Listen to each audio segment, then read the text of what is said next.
Hey everyone, welcome to the second episode of Ferocious Finance, presented by MagicGatheringStrat. I'm your host, Ferociousllama. I just want to say before we get started, thanks to everybody who left me a comment on the previous video. I really appreciate your suggestions. So what I've done is, for this one, I'm not going to explain what the cards do, because I assumed everybody knew that, but I just didn't want to leave anybody out, which is why I did it before. I won't do that anymore. And I've also put the price of the cards at the time of this recording. So let's get started. Our first buy recommendation is Fastbond from Vintage Masters. Fastbond is currently selling for 0.57 tickets.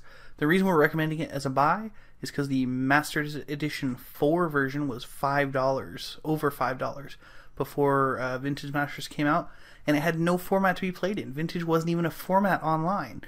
There was Classic, but that's nothing like what Vintage is supposed to be online.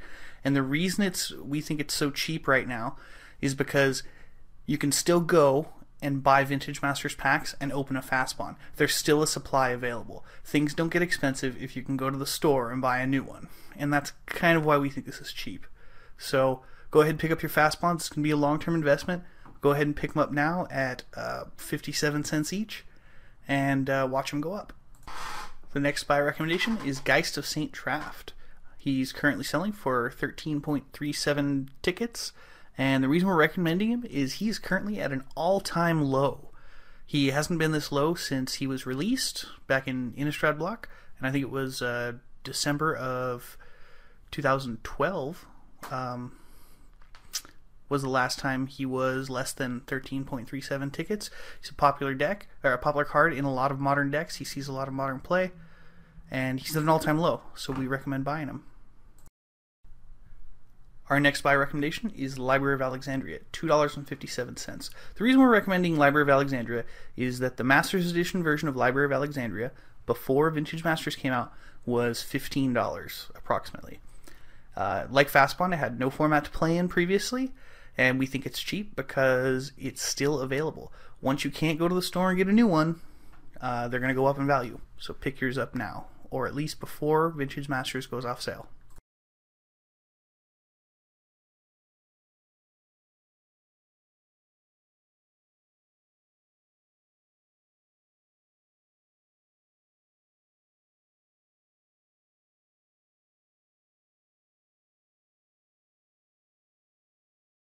Our next buy recommendation is Primeval Titan. It's currently selling for 15.78 tickets, and it peaked in February at over 30 tickets. Sees a lot of modern play, and it's very versatile, so it's only a matter of time before they come up with a new deck to play it.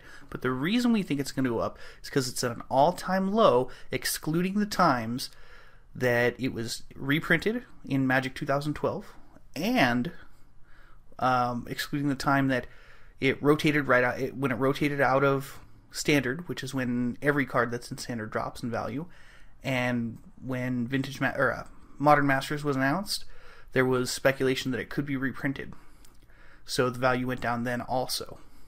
But other than those times where there was a fear of reprint or it rotated out of Standard, it's at an all-time low. So pick up your Primeval Titans now. Our next buy recommendation is Sundering Titan, but only the version from the Vault Relics edition. It's currently selling for $5.85. The Darksteel version is over $13, partially because of Vintage Masters.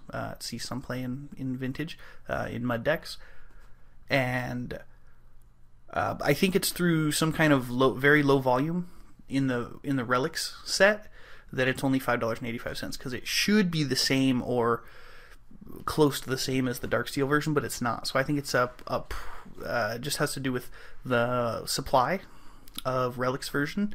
So find a bot, buy yours now, and turn around and sell them immediately for 13 tickets. Oath of Druids is our next buy recommendation. It's currently selling for $4.29. It's used in the Tier 1 Vintage deck, Oath of Druids. Oath was $14 in late 2013 when it had no format to play in. So we think that once Vintage gets established on Magic Online, it's absolutely 100% going to go up. And the reason it's cheap is because, like Fastbond and Library of Alexandria, it's still available. You can still go to the store, still get a new one out of a pack. So pick up your Oath of Druids and wait till Vintage Masters goes off sale. Go ahead, sell them, and make some money.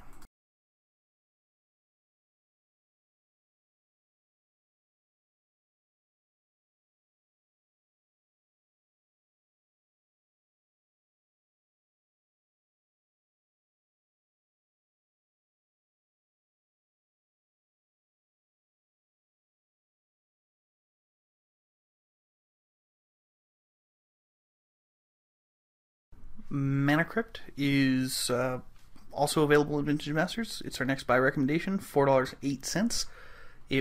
It's currently $4.08, but for the Vintage Masters version, but the original version online was from Masters Edition 2, and it's currently selling for $19 approximately, and the peak was in May at $33.10.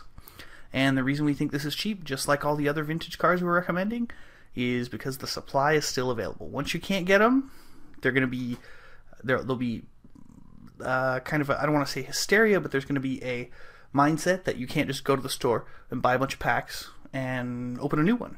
So pick them up now and watch the value go up after Vintage Masters goes off sale.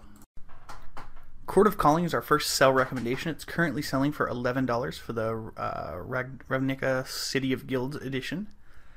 Sell them now because they're in M15.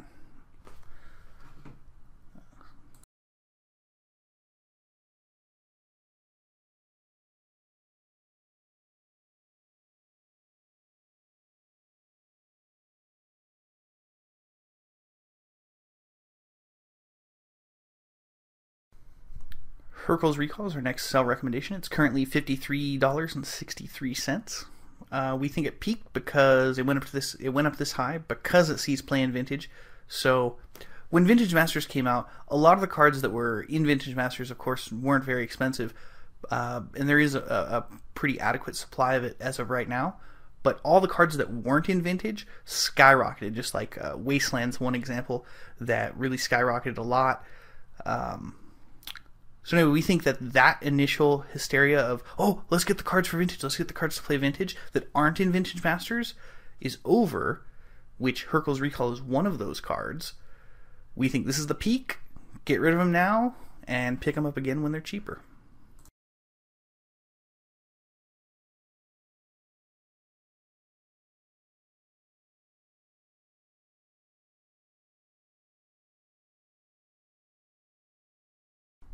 Mox Opal, just like Hurkyl's Recall, is a card that sees Vintage play and Legacy play, and we think that the Vintage Masters hype is over, and all the prices are flattening, and they're going to drop back down to normal levels, because there aren't that many Vintage players as of right now, so the initial price increase was because of a huge number of Mox Opals being traded. So what ended up happening was a lot of Mox Opals started moving, and the price went up and up and up and up, and that's where it ended up at $73.4. So they pretty much flattened out, and they're as high as they're going to go. Get rid of them now. Wait for them to drop back down after M15 comes out, or after Cons comes out, when Vintage isn't such a huge hot new thing on Magic Online. Our next sell recommendation is Linvala, Keeper of Silence. Now, Linvala may seem like one of those ones you shouldn't sell because the price seems to be going up steadily. It's not spiking, so it seems like it's something you should keep. But here at Ferocious Finance, we have some bots, and these bots provide us with all kinds of extra data that just isn't available unless you have bots. And the reason we're recommending selling Linvala is that our bots, we haven't sold a single one for over $23. So with the price being $25.94, no one's buying them. So we're ending up with this giant supply of Linvalas now. And so what we think is going to happen is the volume of trade of Linvala is going to drop, and in turn drop the price until more people start buying them. So Sell your Linvalas now. We don't think anyone's going to buy them for more than they're at right now. So go ahead and get rid of them and don't get stuck with them later on. And our last sale recommendation for this edition of Ferocious Finance is Oblivion Stone. Oblivion Stone is currently listed at 18.88 tickets on MTGO, MTG Goldfish, but our bots are having a really hard time selling them. So we think that's kind of a high price. It seems inflated, so we don't think people are actually buying them to play for that amount. So go ahead and get rid of yours now, and don't get stuck with them later. Additionally, one thing about Oblivion Stone is, when we're looking at investments, we're looking for cards that we can make 200% on in 1 year's time. That's generally what we do. And that's what these recommendations are based on. And I wish I had mentioned this in the first episode, because I thought it was kind of a given, but it's not. Anytime we make a recommendation, we're saying buy it now because it's going to go up. We think it'll go up at least 200% in the next 12 months.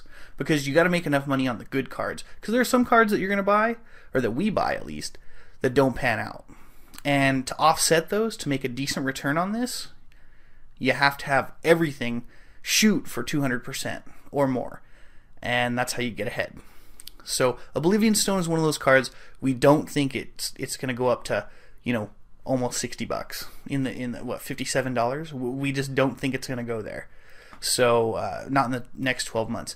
I mean, maybe someday if it never gets reprinted in, you know, Modern Masters or anything else, yeah, maybe, but not in the next 12 months. So we don't see it going up significantly enough to keep. So that's our last recommendation for this week. That's it for this episode of Ferocious Finance, presented by MagicGatheringStrat. I'm your host, Ferociousllama, and if you like what you heard today, go ahead and leave me a YouTube comment and like this video, tell your friends about it, and be sure to share it. And if you have any questions, please ask me. I'd love to address them in a future episode.